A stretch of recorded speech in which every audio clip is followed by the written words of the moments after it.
Halo semua, apa kabar? Berjumpa lagi dengan saya Erwin Supandi dari channel YouTube Winner Stocks Indonesia. Tidak terasa kita sudah di penghujung minggu lagi ya, sudah di akhir pekan lagi. Dan bersyukur karena di minggu ini IHSG kita berjalan dengan keren banget ya, dengan tren yang bagus sekali. Hampir sedikit lagi, kurang berapa belas poin rasanya bisa breakout all time high. Dan kita tidak nyangka ya, kita tadinya berpikir bahwa all time high akan kita capai di bulan November atau di bulan Desember, tapi ternyata lebih cepat, digas lebih cepat. Mungkin saya rasa sedikit banyak mengantisipasi bahwa akan ada tapering di November. Jadi IHSG didorong untuk mencapai all time high-nya dulu, untuk nanti umpamanya pun ada koreksi, saya rasa koreksi sehat ya, dan volatile pendek yang sehingga tidak membuat market crash, tapi cukup untuk memperlihatkan adanya koreksi ya, dan nanti pada akhir tahun akan rebound. Kenapa saya melakukan analisa begitu dan kenapa saya melihat hal itu mungkin terjadi? Karena saya berapa waktu ini saya baca satu artikel ya yang diterbitkan oleh Reuters ya, suatu kantor berita Amerika ya, mengatakan bahwa bank-bank di Wall Street itu ketika momentum di momen ini, momen ketika mulai sejak September sampai hari ini kan gonjang-ganjing tapering mulai dirilis ya, mulai dikasih warning lah istilahnya ya. Nah, pada para institusi keuangan malah membukukan di momen ini mulai dari bulan September sampai hari ini, mungkin bisa lebih panjang ya, mungkin dari sejak Agustus itu mendapatkan profit atau revenue dari trading yang luar biasa. Seperti kita ketahui bahwa mereka itu puterin uang juga di pasar saham ya, di market. Dan mereka mendapat profit yang luar biasa karena kita ketahui market itu dalam beberapa waktu kemarin Wall Street sempat turun, dan turunnya juga nggak sampai yang gimana banget gitu loh. Kalau kita lihat chartnya itu sebenarnya masih oke untuk trading. Bahkan seperti saya sering katakan sama teman-teman bahwa kalau market lagi bullish begini, kita cenderung kayak nggak tahu mau ngapain gitu loh. Udah duduk diam aja deh, let profit run aja deh gitu loh. Saya cenderung lebih pasif tradingnya ketika market kondisi kayak begini. Ya kasih sinyal, kasih rekomendasi kayak sudah tahu, oh ini bakal terbang ini. Cuma just matter of time aja gitu loh. Pasti akan jalan. Tinggal sabar-sabaran aja, tinggal kita antri aja gilirannya kapan, gitu-gitu aja. Berbeda kalau ketika market lagi turbulence, lagi koreksi, itu kita mencari momen, kita mencari saham mana yang akan terbang, itu kayak kayak seru banget gitu loh. Jadi kita kayak screening, bidik saham-saham apa yang akan terbang, dan ketika terbang itu dapat sensasi yang luar biasa sih sebenarnya ya. Beda sama kayak sekarang. Kalau sekarang sih kita tinggal, oh ini bakal habis ini habis ini habis ini, kayak predictable banget, ketebak banget. Ya Bapak Ibu kalau sering nonton market review saya akan tahu bahwa bagaimana kita mempredik pergerakan IHSG ya kan, melihat bahwa IHSG akan ke sini. IHSG loh ya. Nah, dari situ kan bisa ketahuan kalau kita juga bisa melihat bahwa pergerakan yang ada di undernya, di bawah, di dalamnya gitu ya. Nah, jadi kayak saya kasih lihat nih deh. Nah, ini composite weekly ya. Dan kalau saya panjangin chart ini kan sebenarnya ini kalau, nah ini kan pergerakan ini kan sudah kelihatan nih sebenarnya, ini kalau dia sudah ada udah di area atas nih, udah di area atas.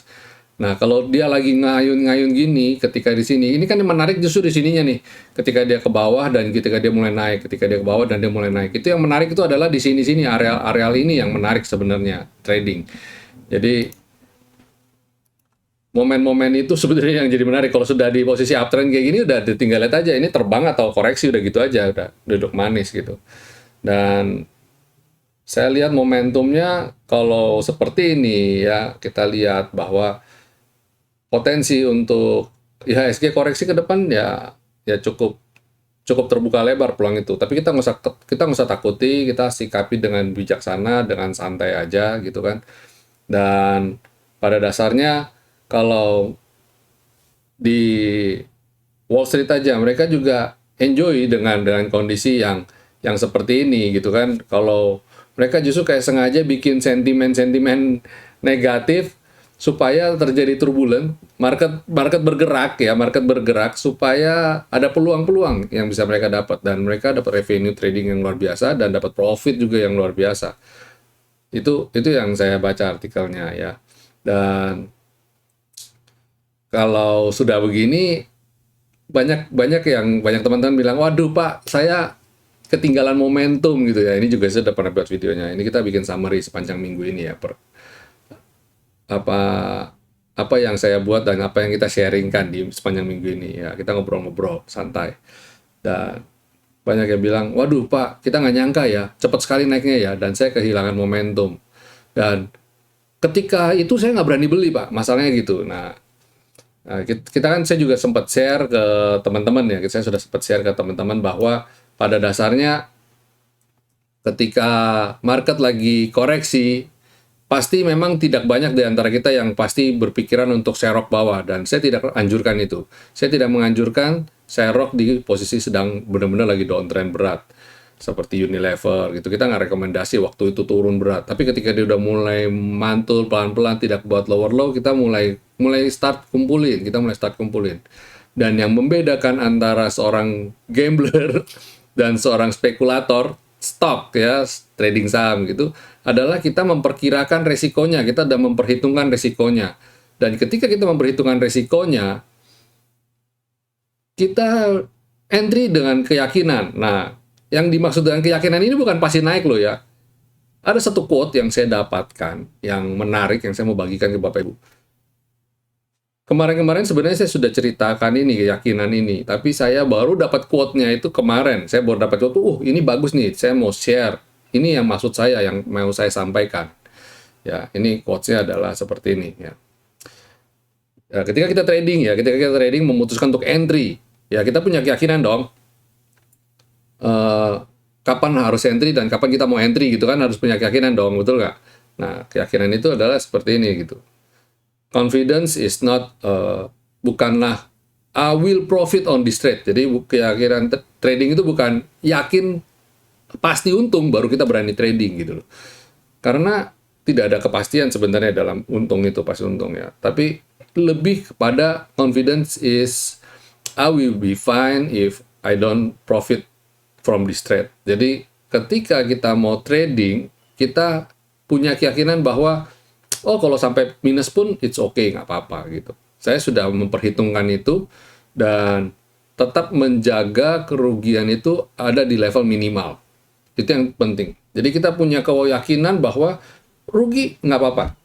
Tapi saya punya disiplin, saya punya money management yang menjaga bahwa level kerugian saya ini ada di tingkat minimal. Itu yang paling penting. Ya, itu yang membuat kita jadi confident. Jadi tidak membuat kita jadi ketinggalan momen. Seringkali yang buat kita ketinggalan momen adalah ketika kita ragu-ragu, masuk enggak, beli enggak, gojek-gajek ya kan. Karena apa? Karena kita memikirkan profitnya, kita memikirkan untungnya, kita harus profit besar, untung besar. Itu yang buat kita jadi masuk nggak ya? Kalau rugi gimana? Kalau nanti ini gimana gitu ya. Nah, itu jangan sampai itu menjadi batu sandungan Bapak Ibu untuk akhirnya jadi nggak trading gitu. Itu kan sayang sekali ya. Sama ketika kita masuk di Unilever ya.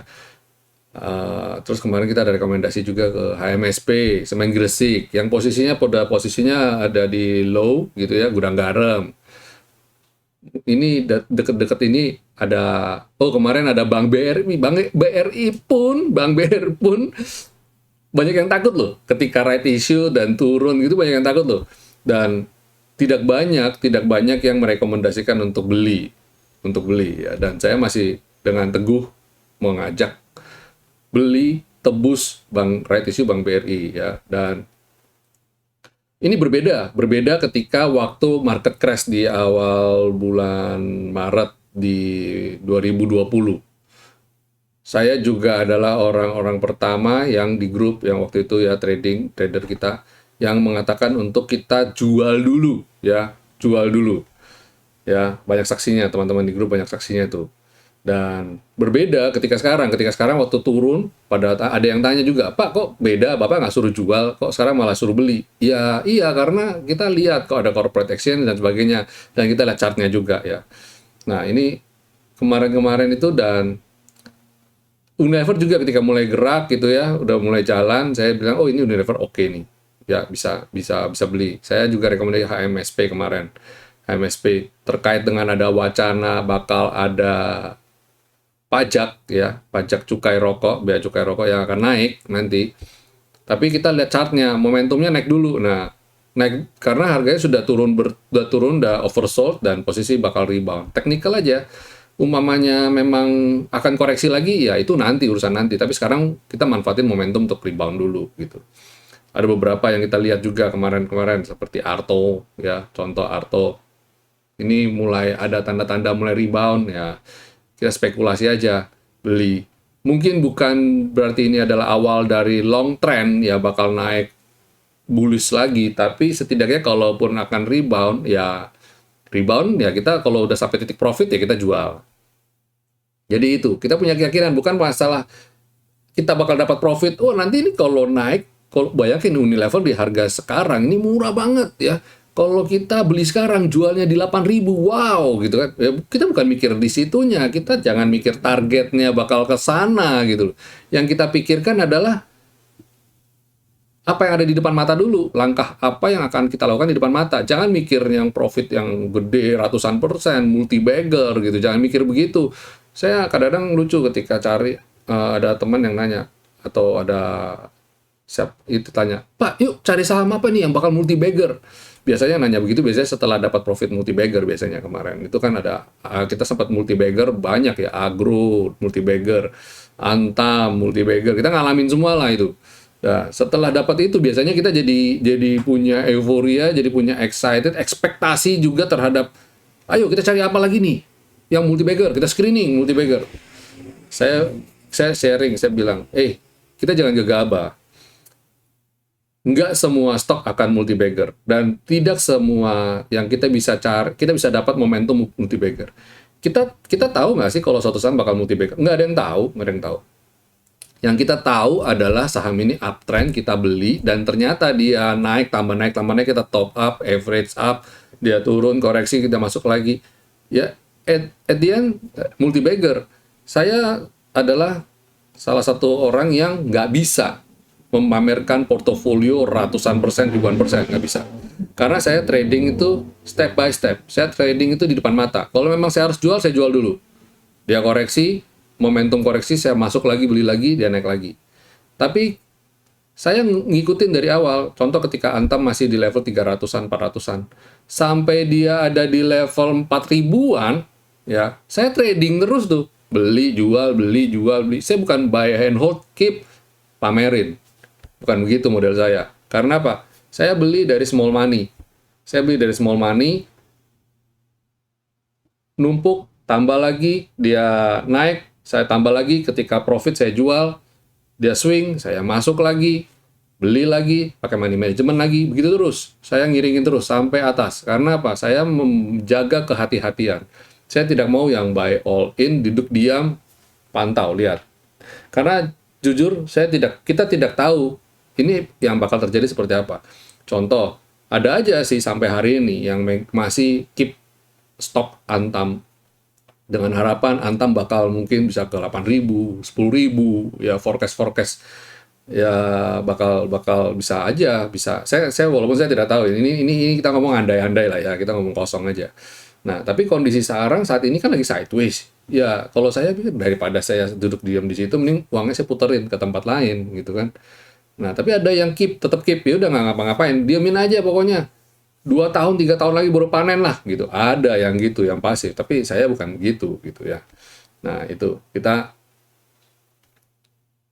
itulah yang saya bilang, kita daripada kita berpikir ini masuk nggak ya, nanti bakal cuan nggak ya, cuannya bakal gimana, mendingan apa yang ada di depan mata kita tradingin aja, confident aja. Ketika sampai rugi pun saya tidak apa-apa dengan kerugian ini, tapi saya setidaknya mau mencoba. Saya mau dengan uang small money ini, saya akan masuk dulu, entry dulu, coba-coba, icip-icip. Makanya saya selalu bilang ya, icip-icip dulu, ya, spekulatif buy. Kayak kemarin kita agro, saya rekomendasi spekulatif buy itu lagi di bottom loh. Dia baru rebound sedikit. Saya ingat pagi-pagi jam 9:30, hari Jumat ya. Masih level 1900 something gitu loh. Dan endingnya ada di level 2010 apa 2020 tuh. Akhirnya gitu deh. Tapi kan ketika dia mau turun, icip-icip, kalau kita mikirnya, wah ini bakalan kesini kita, atau kalau nggak nanti jangan-jangan dia turun lagi. Kalau nggak mikir begitu, kita nggak bakal trading. Akhirnya apa? Akhirnya ya udah jadi galau aja, duduk di pojok pinggir, di pinggir lapangan, ngeliatin orang tektok trading karena nggak nggak punya confidence, nggak punya keyakinan, takut rugi dan sebagainya. Kalau trading itu harus tahu satu hal, dagang itu apa sih yang nggak rugi, udah gitu aja deh. Kalau kita dagang, kita harus siap rugi. Saya selalu memberikan saya selalu memberikan contoh ketika buka toko. Orang tua saya waktu kecil ya, orang tua saya buka toko, itu setiap hari berangkat pagi buka toko, itu dengan tidak punya keyakinan, belum tentu bahwa pasti ada pembeli sekian banyak. Yang mereka tahu apa?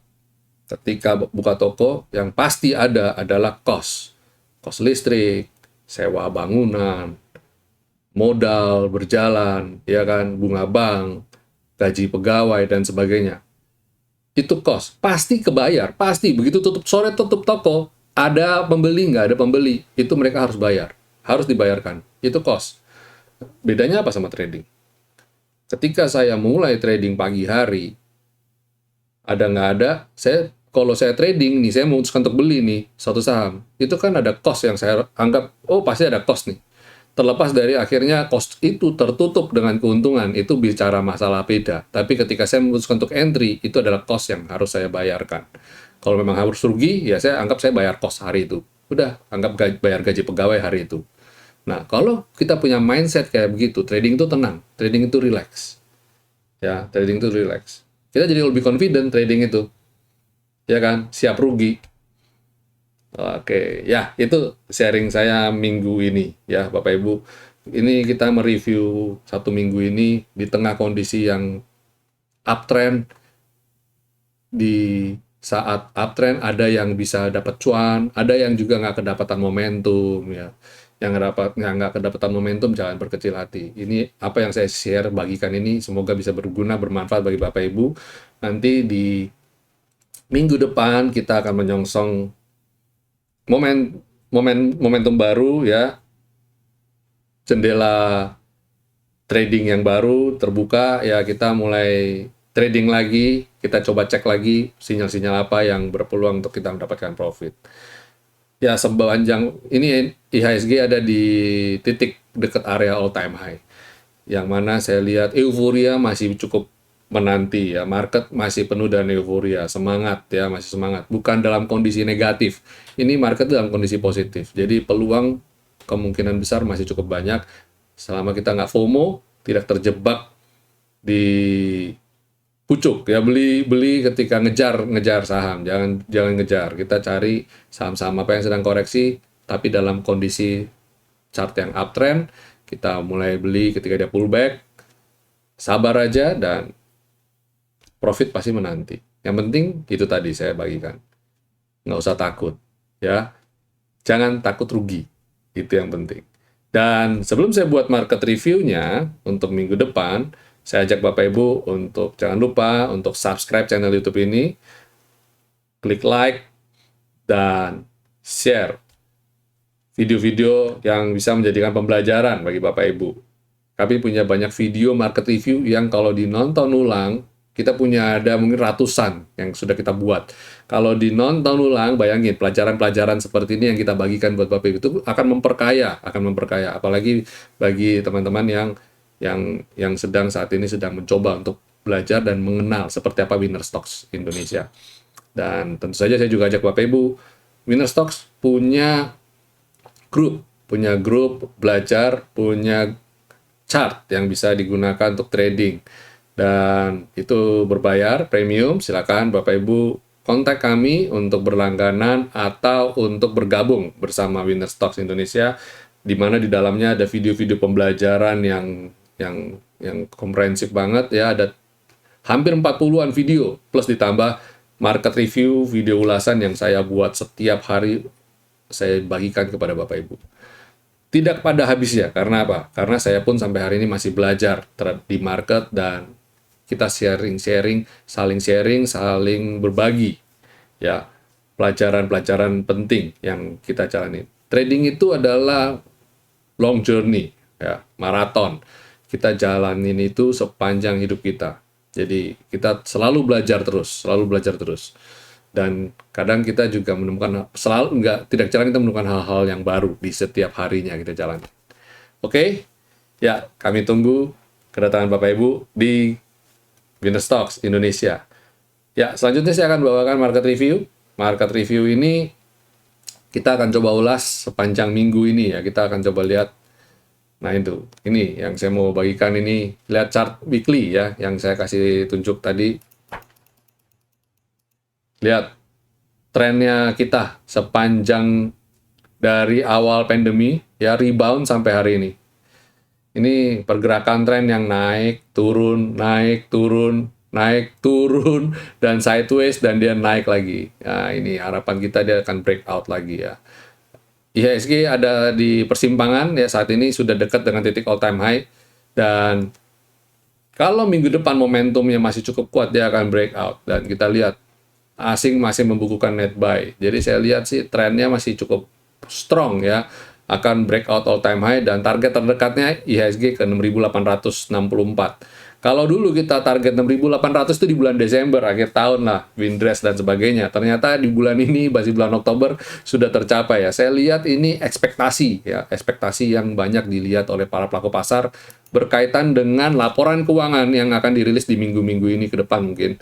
Ya, ini laporan keuangan kuartal ketiga memperlihatkan kinerja keuangan yang solid mungkin ya. Kita lihat dari kuartal pertama, kuartal kedua, dan kuartal ketiga, especially setelah melewati pandemi second wave kemarin, Delta, dan kondisi sekarang bisa ekonomi begitu cepat recovery. Saya lihat ada optimisme di pasar yang memperlihatkan bahwa ekonomi akan segera pulih ya. Especially di kuartal terakhir ini dan menjelang memasuki tahun 2022. Kita berharap 2022 adalah new normal. Kita tahu sektor pariwisata juga udah mulai dibuka, Bali udah mulai dibuka untuk internasional. Ini udah ekonomi udah mulai bergeliat ya, roda udah mulai berputar nih. Itu yang dilihat oleh para pelaku pasar. Sehingga membuat momentum itu kayaknya terjaga untuk tetap uptrend sampai setidaknya menjelang nanti akan diumumkannya di bulan November itu tapering diberlakukan. Pengurangan stimulus dari stop stimulus ya untuk the Fed. Stop stimulus bukan berarti ekonominya jelek, bukan. Stop stimulus artinya ekonomi sudah recovery dan diharapkan market sudah stabil kembali. Jadi itu bukan sesuatu yang jelek ya, dan kita berharap market tidak tantrum. Ya, itu orang bilang istilahnya taper tantrum. Orang tidak tantrum di bulan kayak seperti tahun 2013. Karena apa? Oh, orang sudah aware, sudah lebih sadar bahwa ekonomi itu sudah recovery kok. Ya, sudah selayaknya jalan dengan mandiri, ya kan? Oke. Ya, itu IHSG di weekly. Terus bagaimana nanti dengan LQ45-nya? Coba kita cek LQ45. LQ45 juga sama ya. Ini cerminan banget IHSG memperlihatkan bahwa pada dasarnya market Indonesia 700 saham hanya dikendalikan oleh 45 saham ini aja. Ya kan? Dari 45 saham ini kita mau memperluas sedikit. Kira-kira ada berapa? Selain ini 45 ada nggak sih yang level 2-nya, yang lapis 2-nya yang orang bilang. Nah, itu kita masuk ke Kompas 100. yang kita mana Kompas 100 juga memperlihatkan tren yang sama. Walaupun tidak kinerjanya nggak sekinclong yang LQ45, karena LQ45 itu IDX banget ya, IHSG banget. Bayangin ini LQ45 itu, oh ternyata sama tuh ternyata. Oh ya, nggak sekinclong yang LQ45, sedikit lebih bagus, kinerja sedikit lebih bagus. Tapi itu memperlihatkan bahwa dari Kompas 100 ini kan ada 55 saham, seperti saya bilang, di luar 45 LQ45 itu juga mempunyai kinerja yang baik. Jadi bagi Bapak Ibu yang mau trading yang nggak terlalu blue chip juga silakan ke Kompas 100 ini sebagai indeks acuan. Terus ada juga yang kita perhatikan adalah IDX 30. Nah, ini IDX 30 juga mirip-mirip ya. Ini berarti kita mengerucut. Pada dasarnya 30 saham ini aja nih yang mempengaruhi kinerja komposite kita, kinerja komposite. Wah, ini komposite keren banget lah. I like it very much ya. Terus sektoralnya bagaimana? Sektoral, kita coba cek sektoral. IDX Basic. Wow. Keluar dari selendang. Ini IDX Basic dari rebound dengan solid nih ya. Harapan saya di Smart Money juga oke. Ini Smart Money yang di bawah ini juga kelihatan bagus. Nah, ini kalau lihat kayak gini sih strong lah ini ya. Solid banget, ini bakal naik dengan bagus ya. Ini semoga bisa keren ini. Terus kemudian selain IDX Basic ada Consumer Cyclicals. Wow, ini saya rasa ini jawaranya nih. Jawaranya di pergerakan, soalnya kinerjanya dia dibandingkan dengan IHSG, kinerjanya lebih bagus dari IHSG. Jadi kalau Bapak Ibu trading Consumer Cyclicals ini dengan sabar, kinerjanya hampir bisa dipastikan performanya lebih bagus daripada indeks harga saham gabungan. Karena dia bullish dari bulan Februari ini ya. Terus energi. Wow, energi sebenarnya sideways. Kalau lihat ini, dia baru keren dari bulan September aja, baru keren. Sepanjang itu sideways. Jadi, kalau cukup sabar, ya selama 1 tahun hold, nanti mungkin sampai Februari, ya mungkin dia sampai bulan Desember naik, itu udah puncaknya, bisa turun lagi. Jadi ini momentum aja. Kalau lihat chart yang kayak gini, ini artinya tradingnya based on momentum. Berbeda sama ketika kita trading consumer cyclicals. Beli di bulan Februari, Januari, Februari, sampai ke bulan Oktober saat ini itu dalam tren yang bagus, dalam tren yang naik terus. Ya, beda sama ini kalau energi ini momentum aja. Beli ketika dia breakout, udah ketika sudah profit ya jualan. Gitu. Jangan buy and hold di sektor ini ya. Terus sektor finance, nah ini mirip-mirip sih sebenarnya sama consumer cyclicals. Kinerjanya lebih baik dari IHSG. Tapi yang bikin kurang oke adalah dia naik turunnya di sini. Tapi saya rasa itu masih oke lah, masih fine banget. Pergerakan yang sehat. Kalau kita mulai belanja di bulan Mei sampai hari ini juga memperlihatkan tren yang positif. Jadi ini adalah salah satu sektor yang Bapak Ibu bisa lakukan buy and hold ya. Jadi ada IDX Basic, Consumer Cyclicals, Finance, itu cocok untuk Bapak Ibu lakukan buy and hold. Sektor healthcare, nah ini mungkin ini adalah sektor yang nanti ke depannya bisa mirip-mirip untuk sama seperti consumer cyclicals dan sektor basic ya. Dia akan berjalan di dalam tren. Tapi saat ini dia masih sideways karena kita lihat dari sejak Februari sampai hari ini dia pergerakannya masih di situ-situ saja. Kalau kita belinya di pucuk di level 1.300-an sampai hari ini juga masih 1.300-an, belum kemana-mana.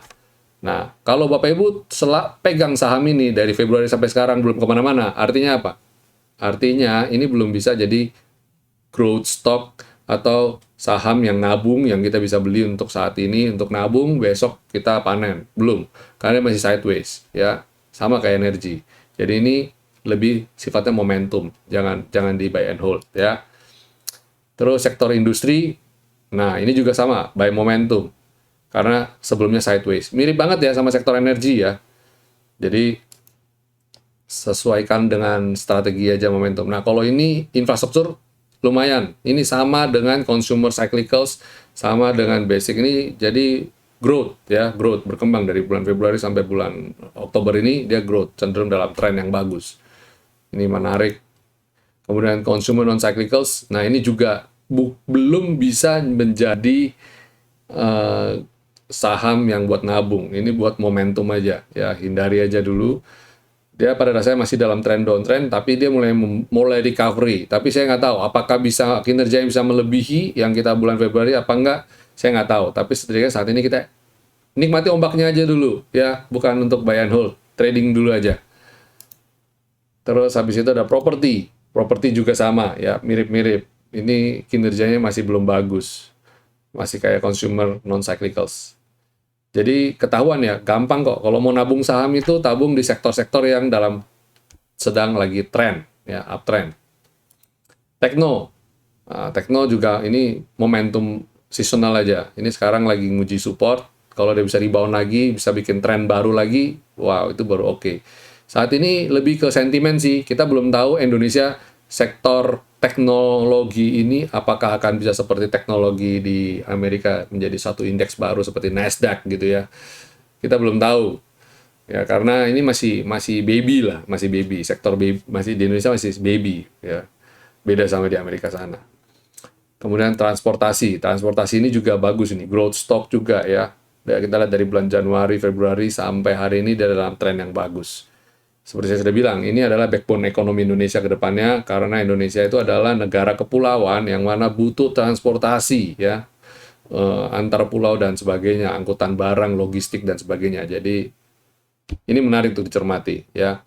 Jadi, sektoralnya udah kebaca ya, ada nggak banyak kok sektoral yang bisa untuk growth stock, untuk kita keep, buy and hold. Pinter-pinter kita aja. Oke. Itu secara sektoral weekly ya. Ini market review kita mingguan ya. Ini menjelang nanti minggu depan. Kita lihat minggu depan. Kalau lihat kayak trennya begini, ada beberapa sektor yang posisinya masih sudah di atas, yang sudah di atas dan berpotensi untuk koreksi. Jadi minggu depan kalau dia tidak mampu break all time high, IHSG saya lihat berpeluang untuk koreksi dulu. Koreksi sehat. Nanti untuk kemudian dia rebound lagi, membentuk all time high, dan kemudian nanti ketika momentum tapering jalan, dia akan koreksi pelan-pelan. Itu ya, itu pandangan saya terhadap pergerakan IHSG kita. Ya, oke, itu dulu Bapak Ibu video kami Winner Stocks di akhir pekan. Semoga apa yang saya bagikan, apa yang saya share bisa bermanfaat bagi Bapak Ibu semua. Stay safe semuanya. Stay healthy, ya. Enjoy your weekend and God bless.